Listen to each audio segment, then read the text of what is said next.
नमस्कार। ये बीए भाग द्वितीय की कक्षा है। हम इससे पहले अकबर की बात कर रहे थे। अकबर ने किस तरह साम्राज्य विस्तार किया, उसकी विजयों की बात कर रहे थे। इसी बात को आगे बढ़ाते हैं। आज हम बात करते हैं उसके गुजरात अभियान की।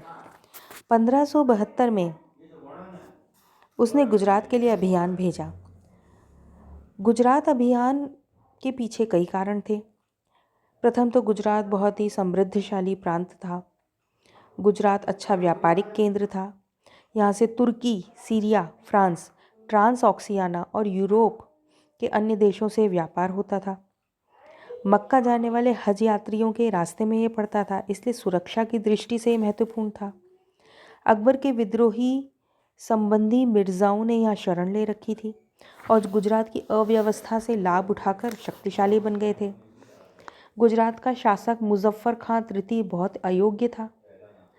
इसके अमीर और सरदार सत्ता प्राप्ति के लिए आपस में संघर्ष कर रहे थे। इसलिए सितंबर 1572 में अकबर स्वयं सेना लेकर गुजरात चला। मुगलों का कोई विशेष विद्रोह नहीं हुआ और नवंबर में अकबर द्वारा अहमदाबाद अपने अधिकार में कर लिया गया। अकबर ने खाने आजम को गुजरात का गवर्नर नियुक्त किया।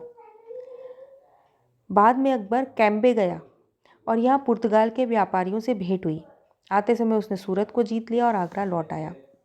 गुजरात विजय से अकबर के साम्राज्य की पश्चिमी सीमा समुद्र तक फैल गई और उसने पुर्तगालियों के साथ भी संबंध स्थापित किए।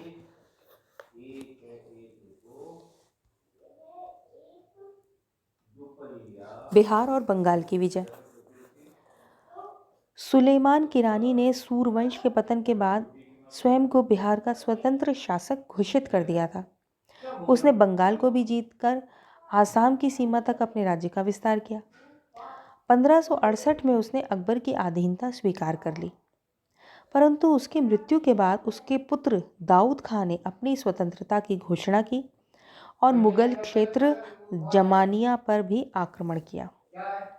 तब 1574 में अकबर ने उस पर आक्रमण कर उसे बिहार से भगा दिया। बंगाल को भी मुगल साम्राज्य में मिला लिया गया। 2 वर्ष के संघर्ष के बाद, यानी 1574 से 76 तक संघर्ष के बाद बिहार और बंगाल मुगलों के अधिकार में आ गया।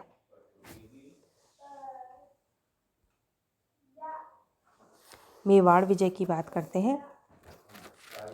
मेवाड़ की राजधानी थी चित्तौड़, जिस पर 1568 में मुगलों का अधिकार हो गया था। फिर भी एक बड़ा भाग अभी राणा उदय सिंह के अधिकार में ही था। 1572 में राणा उदय सिंह की मृत्यु हो गई और उसका पराक्रमी एवं प्रतापी पुत्र राणा प्रताप मेवाड़ का शासक बना।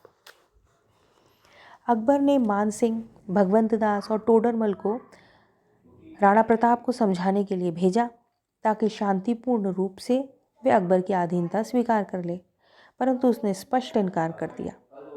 तब अप्रैल 1576 में अकबर ने मानसिंह और आसफ खां की अध्यक्षता में एक शक्तिशाली सेना मेवाड़ के विरुद्ध भेजी। 21 जून 1576 को हल्दी घाटी का प्रसिद्ध युद्ध हुआ। दोनों सेनाएं आमने सामने थीं। प्रताप ने इतना ज़बरदस्त आक्रमण किया कि मुगल सेना का अगला और बायां भाग तितर-बितर हो गया। दाहिना और बीच का दस्ता संकट में पड़ गया, लेकिन राणा के पास सेना बहुत कम थी। अब राणा ने हाथियों से हमला किया। मुगल सैनिक भागने लगे, लेकिन इस समय एक अफवाह फैल गई कि बादशाह स्वयं मैदान में आ रहा है। तब मुगल सैनिक वापस लौट आए और उनका आक्रमण अब राजपूत नहीं झेल पाए। राणा प्रताप को चारों ओर से घेर लिया गया। कुछ स्वामी भक्त सैनिकों ने राणा के घोड़े को पकड़कर उन्हें युद्ध क्षेत्र के बाहर निकाल दिया। बीदा झाला, उनका एक बहुत ही स्वामी भक्त सरदार था, उसने राणा प्रताप के मुकुट को अपने माथे पर रख लिया और सभी को उस समय ऐसा लगा कि राणा सेना के बीच मौजूद है, लेकिन वह सब हार गए, युद्ध क्षेत्र से बाहर निकल आए, बहुत लोग मारे गए। हल्दी घाटी में राणा की हार हुई, लेकिन मुगल भी इतने थक गए थे कि वे भागती हुई सेना का और राणा का पीछा नहीं कर पाए। मानसिंह ने गोंगुंदा पर भी अधिकार कर लिया, लेकिन उसके आगे उसे कोई विशेष सफलता नहीं मिली। अकबर ने मानसिंह को वापस बुला लिया, लेकिन राणा प्रताप ने उसका आधिपत्य स्वीकार नहीं किया। राणा प्रताप और उसके परिवार को पहाड़ों में रहकर, जंगलों में रहकर अनेक कष्ट उठाने पड़े। 1585 के बाद अकबर उत्तर पश्चिमी सीमा की ओर ध्यान देने लगा। तब राणा पर दबाव भी कम हो गया। 1597 में उसकी मृत्यु हो गई। तब चित्तौड़ और मांडलगढ़ परगने को छोड़कर समस्त मेवाड़ राणा के अधिकार में आ चुका था।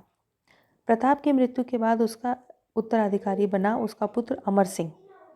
उसके विरुद्ध भी मुगल सेनाएं भेजी गईं, लेकिन वह पूरे मेवाड़ को नहीं जीत सका। मेवाड़ और अकबर का संघर्ष भारत के इतिहास में एक गौरवपूर्ण स्थान रखता है।